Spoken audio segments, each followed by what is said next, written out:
I still remember that day like it was yesterday. 25 years of silence, shattered by a single notification. Her name, Jessica, appeared on my screen with a message that made my heart stop. After everything Amanda had done, all the lies and manipulation, my oldest daughter had found me. The photo of a smiling little girl, my grandchild, stared back at me. How could I process this flood of emotions after being forced away from my 3 beautiful daughters for so long? Trước khi tôi kể cho các bạn về cuộc đoàn tụ đầy nước mắt này, hãy cho tôi biết bạn đang xem từ đâu và nhấn subscribe để không bỏ lỡ những câu chuyện chân thực về cuộc sống như thế này. I met Amanda during what I thought was the luckiest day of my life. I had just won a small legal case and was celebrating at a local bar when this stunning woman with auburn hair and green eyes approached me. She worked as a secretary at a law firm downtown and had the most captivating laugh I had ever heard. We hit it off immediately, and 6 months later, I proposed underneath the Chicago skyline.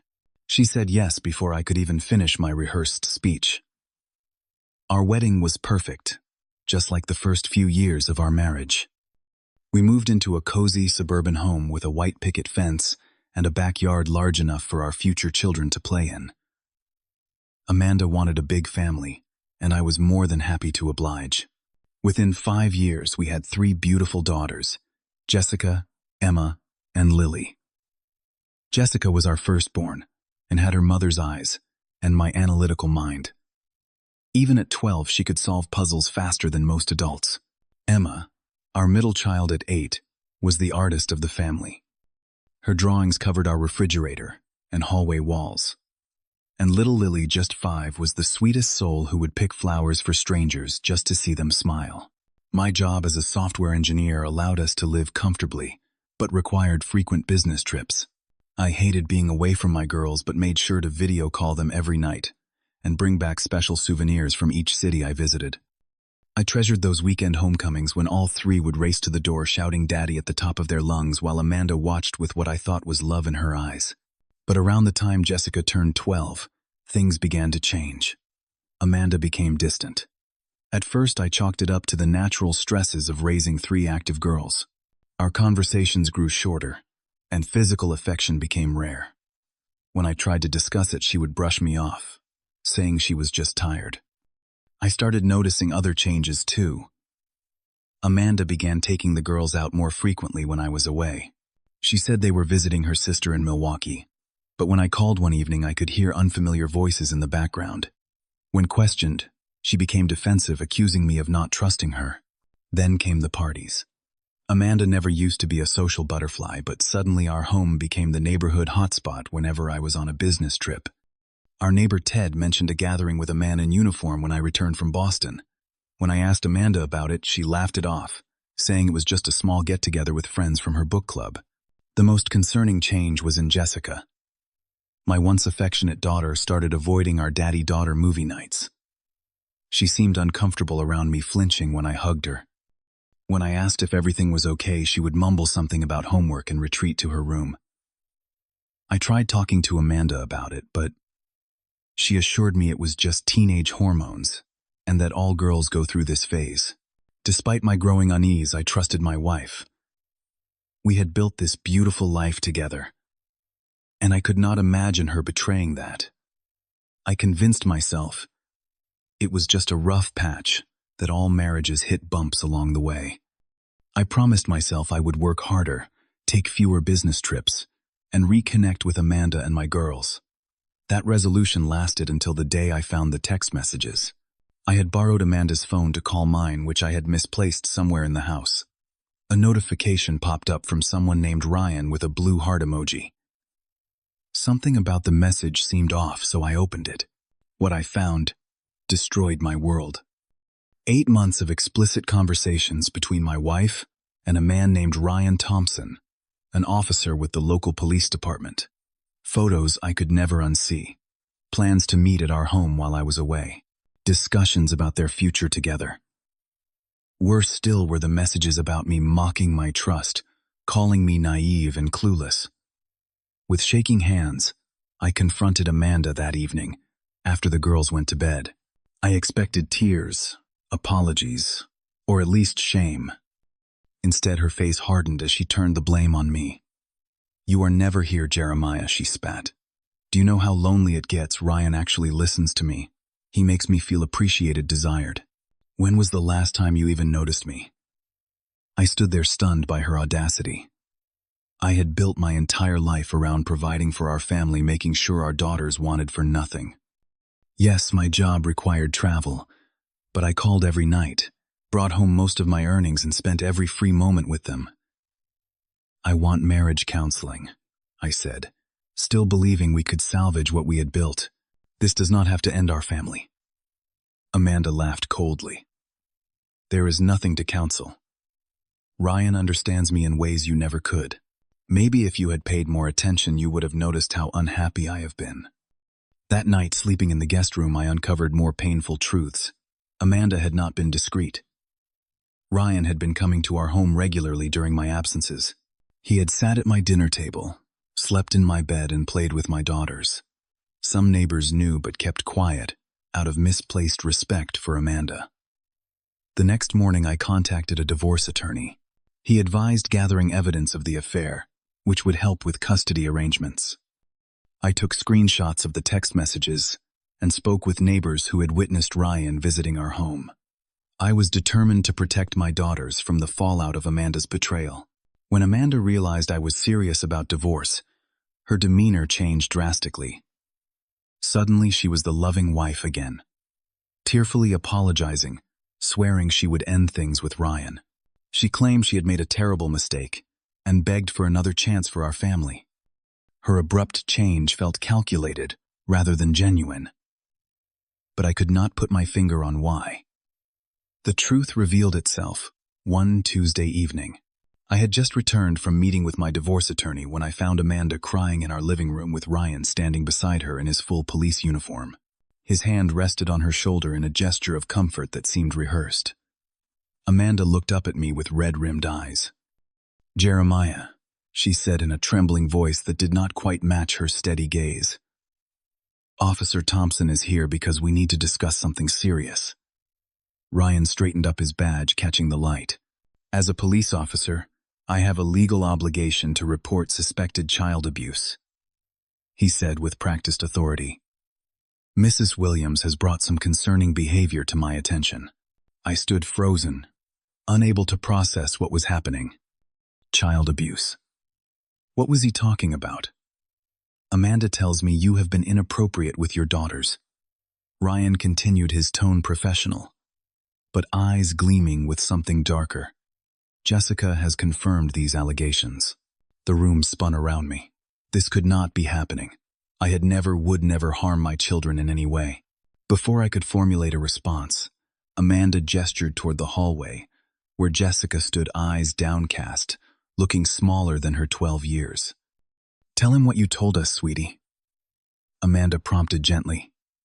Jessica would not meet my eyes, as she mumbled. "Dad touched me in ways that made me uncomfortable." The words felt like physical blows. My own daughter coached to say these vile untruths about me. I tried to approach her to understand what was happening, but Ryan stepped between us.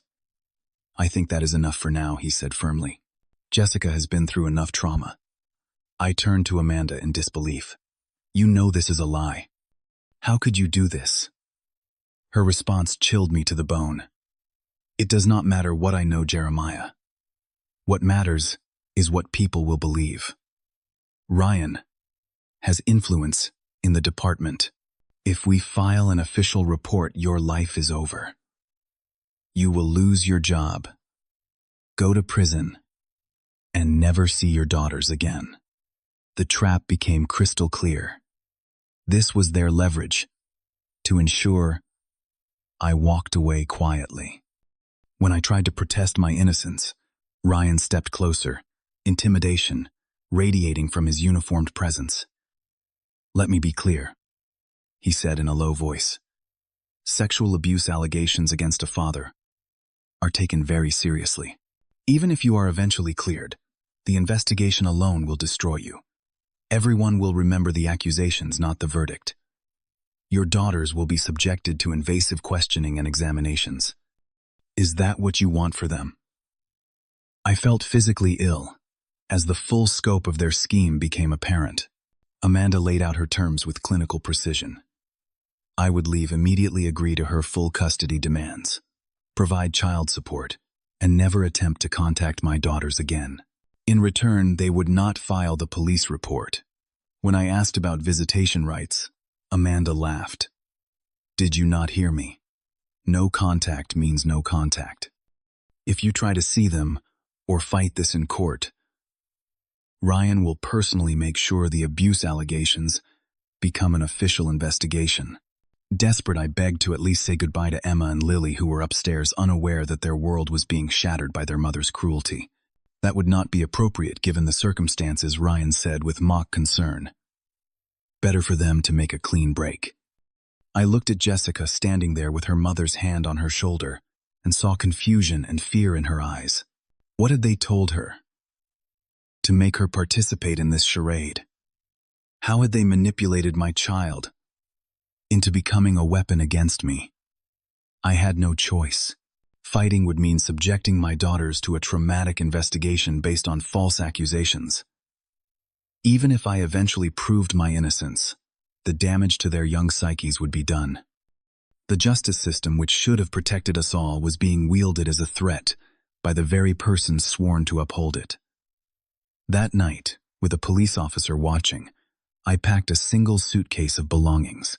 I was not allowed to take family photos or keepsakes. I could not say goodbye to my sleeping younger daughters. The last image I had of my family home was Jessica watching from the window, her expression unreadable, as Amanda stood triumphantly in the doorway with Ryan's hand possessively around her waist. I signed the divorce papers the next day, agreeing to all of Amanda's demands. My attorney was shocked by my capitulation, but I could not tell him the real reason. The shame and fear were too great. I paid the child support religiously, but honored the no-contact agreement, terrified that any attempt to reach my daughters would trigger the false allegations.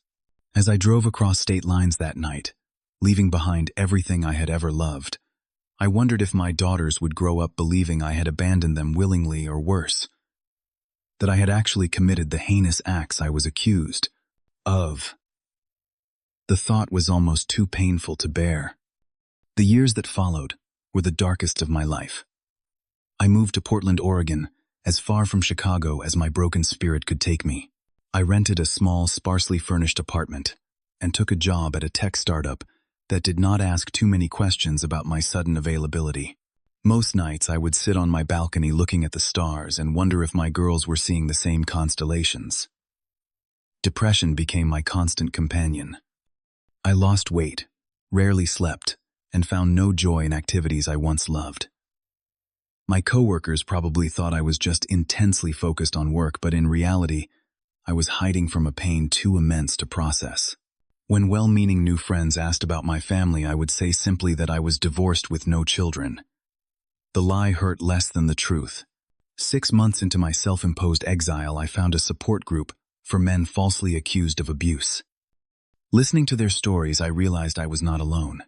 Many had faced similar impossible choices: fight unsubstantiated allegations, and risk everything, or walk away to protect what little remained of their dignity and their children's well-being.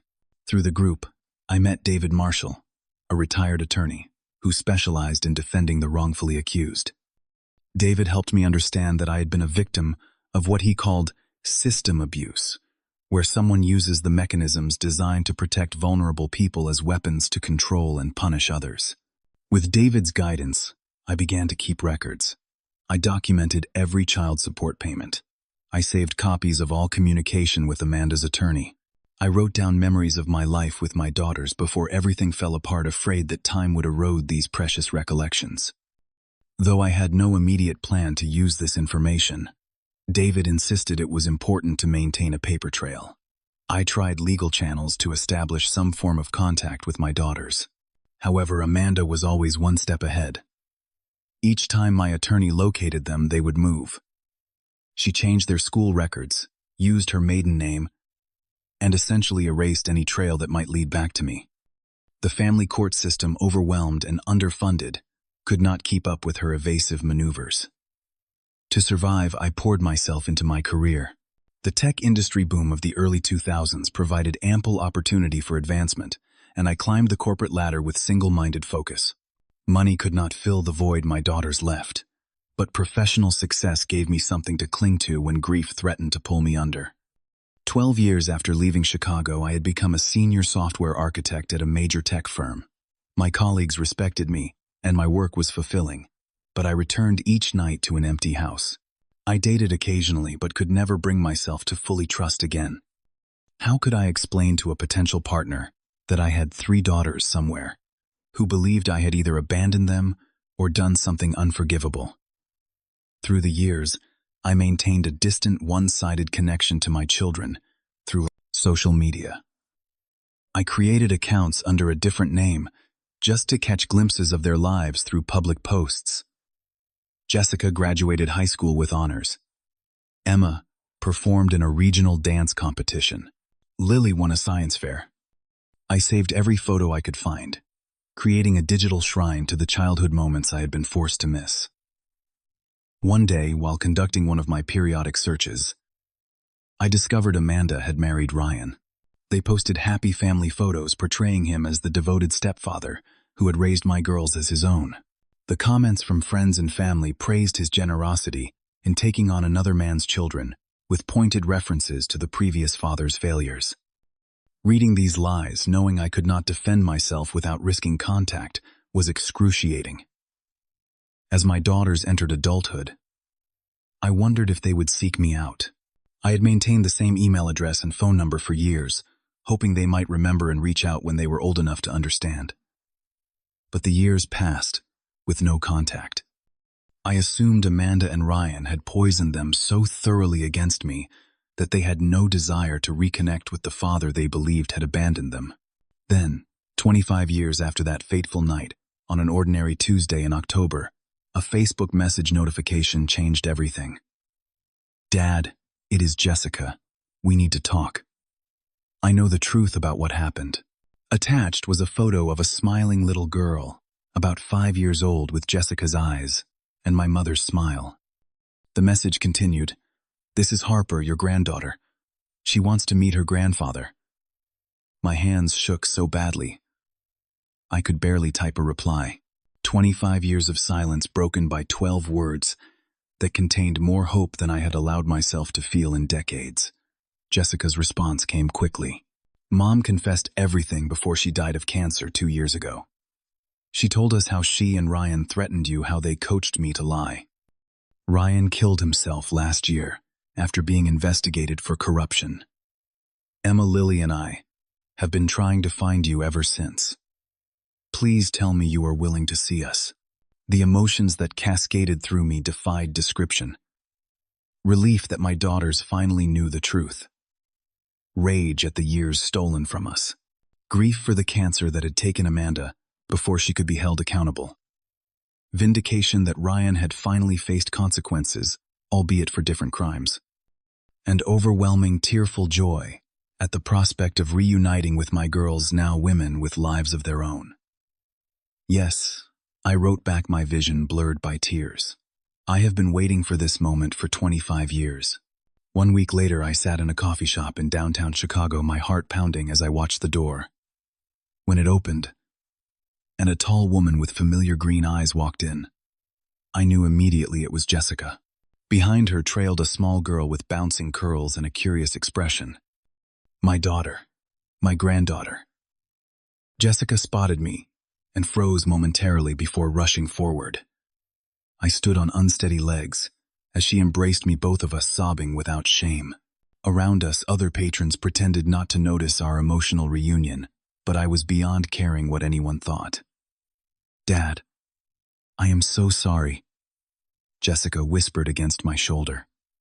"I was just a kid. They told me you had done bad things, that saying those words would keep our family safe. I did not understand until I was much older what they had really done." I stroked her hair, just as I had when she was small. "None of it was your fault, Jess. You were as much a victim as I was." The small girl tugged at Jessica's sleeve. "Is this really my grandpa?" she asked with the directness only children possess. Jessica wiped her eyes and smiled. Yes, Harper. This is your grandpa Jeremiah. Harper studied me with solemn eyes before extending her hand formally. I am pleased to meet you, Grandpa. Mommy says you tell the best stories. My heart melted as I shook her tiny hand. I have 25 years of stories saved up just for you, Harper. Over the next few hours, Jessica filled in the missing decades. She had become a successful graphic designer and had Harper with her husband, Brian. Emma was a pediatrician with twins of her own. Lily had followed my footsteps into computer science and was currently working for a major tech company in Seattle.